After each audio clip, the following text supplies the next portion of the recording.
नमस्कार दोस्तों, आप सभी को फिर से एक नए वीडियो में स्वागत है। आइए आप सभी को श्रीमद् भागवत गीता के 16वां अध्याय के बारे में भगवान श्री कृष्ण ने अर्जुन को देव असुर संपदा विभाग योग के बारे में समझाया है। तो आइए चलते हैं श्रीमद् भागवत गीता के 16वें अध्याय।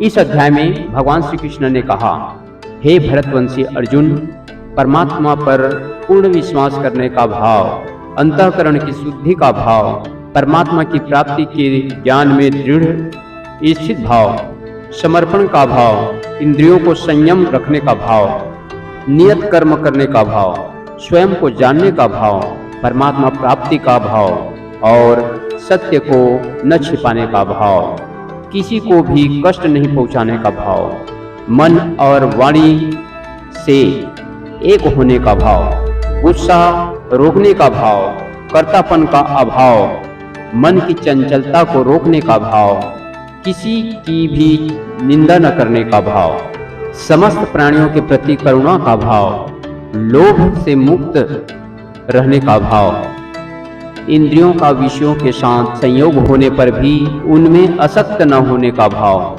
मद का अभाव, गलत कार्य हो जाने पर लज्जा का भाव और असफलता पर विचलित न होने का भाव, ईश्वरीय तेज का होना, अपराधों के लिए माफ कर देने का भाव, किसी भी परिस्थितियों में विचलित न होने का भाव, मन और शरीर से शुद्ध रहने का भाव, किसी से भी ईर्ष्या न करने का भाव और सम्मान न पाने का भाव, यह सभी तो दैविक स्वभाव को लेकर उत्पन्न होने वाले मनुष्य के लक्षण हैं।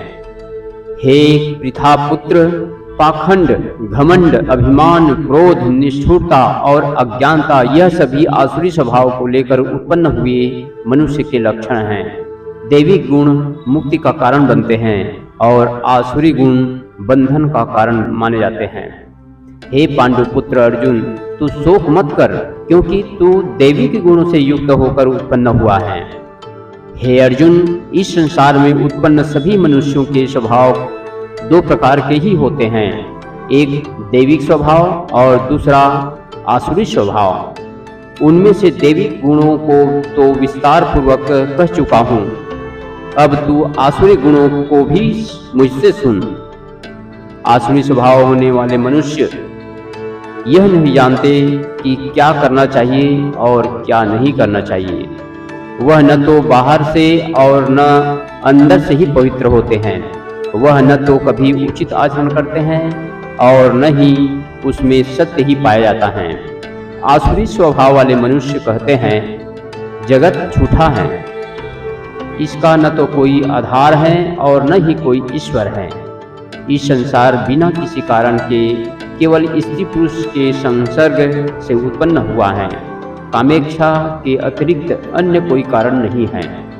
इस प्रकार की दृष्टि को स्वीकार करने वाले मनुष्य, जिनका आत्मज्ञान नष्ट हो गया है, बुद्धिहीन होते हैं। ऐसे आसुरी स्वभाव वाले मनुष्य केवल विनाश के लिए ही अनुपयोगी कर्म करते हैं, जिससे संसार का अहित होता है।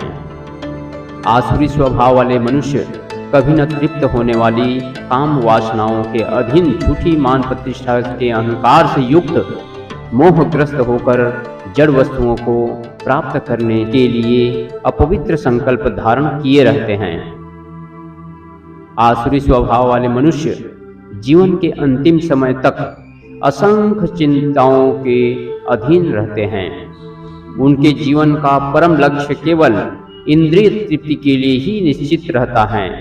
आसुरी स्वभाव वाले मनुष्य आशा रूपी सैकड़ों रस्सियों से बंधे हुए कामनाओं और क्रोध के अधीन होकर इंद्रिय विषय भोगों के लिए अवैध रूप से धन को जमा करने की इच्छा करते रहते हैं। आसुरी स्वभाव वाले मनुष्य सोचते रहते हैं कि आज मैं इतना धन प्राप्त कर लिया है, अब इससे और अधिक धन प्राप्त कर लूँगा। मेरे पास आज इतना धन है, भविष्य में बढ़कर और अधिक हो जाएगा। आसुरी स्वभाव वाले मनुष्य सोचते रहते हैं कि वह शत्रु मेरे द्वारा मारा गया है और उन अन्य शत्रुओं को मैं मार डालूंगा। मैं ही भगवान हूँ और मैं ही समस्त ऐश्वर्य को भोगने वाला हूँ। मैं ही सिद्ध हूँ और मैं ही सबसे शक्तिशाली हूँ और मैं ही सबसे सुखी हूँ। आसुरी स्वभाव वाले मनुष्य सोचते रहते हैं कि मैं सबसे धनी हूँ, मेरा संबंध बड़े कुलीन परिवार से है, मेरे समान अन्य कौन है, मैं यज्ञ करूँगा, दान दूंगा और इस प्रकार मैं जीवन का मजा लूंगा। इस प्रकार आसुरी स्वभाव वाले मनुष्य अज्ञानवश मोहग्रस्त होते रहते हैं। अनेक प्रकार की चिंताओं से भ्रमित होकर मोह रूपी जाल से बंधे हुए इंद्रिय विषयों भोगों में आसक्त आसुरी स्वभाव वाले मनुष्य महान अपवित्र नरक में गिर जाते हैं। आसुरी स्वभाव वाले स्वयं को ही श्रेष्ठ मानने वाले घमंडी मनुष्य धन और झूठी मान प्रतिष्ठा के मद में लीन होकर केवल नाम मात्र के लिए बिना किसी शास्त्र विधि के घमंड के साथ यज्ञ करते हैं। आसुरी स्वभाव वाले मनुष्य मिथ्या अहंकार बल घमंड कामनाओं और क्रोध के अधीन होकर अपने और दूसरों के शरीर में स्थित मुझ परमात्मा की निंदा करने वाले ईर्ष्यालु होते हैं। आसुरी स्वभाव वाले ईर्ष्यालु क्रूर कर्मी और मनुष्यों में अधम होते हैं। ऐसे अधम मनुष्यों को मैं संसार रूपी सागर में निरंतर आसुरी योनियों में ही गिराता रहता हूँ। हे कुंती पुत्र अर्जुन, आसुरी योनि को प्राप्त हुए मूर्ख मनुष्य अनेकों जन्मों तक आसुरी योनि को ही प्राप्त होते रहते हैं। ऐसे आसुरी स्वभाव वाले मनुष्य मुझे प्राप्त न होकर अत्यंत अधम गति को ही प्राप्त होती हैं।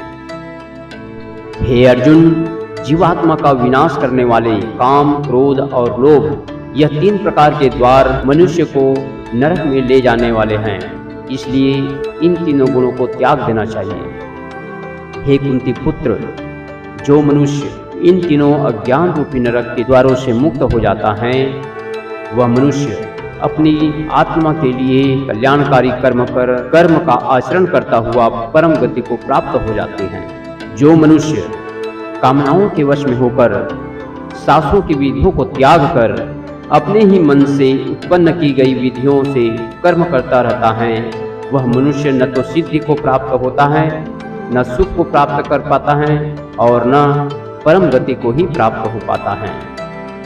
हे अर्जुन, मनुष्य को क्या कर्म करना चाहिए और क्या कर्म नहीं करना चाहिए, इसके लिए शास्त्र ही एकमात्र प्रमाण होता है। इसलिए तुझे इस संसार में शास्त्र की विधि को जानकर ही कर्म करना चाहिए। इस प्रकार भगवान श्री कृष्ण ने देव और असुर संपदा विभाग योग के बारे में श्रीमद् भागवत गीता के माध्यम से उपदेश दिया। उम्मीद है आप सभी को अच्छे लगे होंगे, तो लाइक और सब्सक्राइब जरूर से जरूर करना है। बार बार निवेदन है, बार बार कहता रहता हूँ कि अच्छे अच्छे ज्ञान प्राप्त करने के लिए अच्छे अच्छे हमारे इस चैनल में वीडियो के माध्यम से आप सभी के बीच ज्ञानवर्धक मोटिवेशनल बातें प्रस्तुत करेंगे। हमारे सभी वीडियो को जरूर से सुने। इसी के साथ मैं अपनी वाणी को यहीं पर विराम देते हुए आप सभी को जय हिंद, जय भारत, वंदे मातरम, राधे राधे।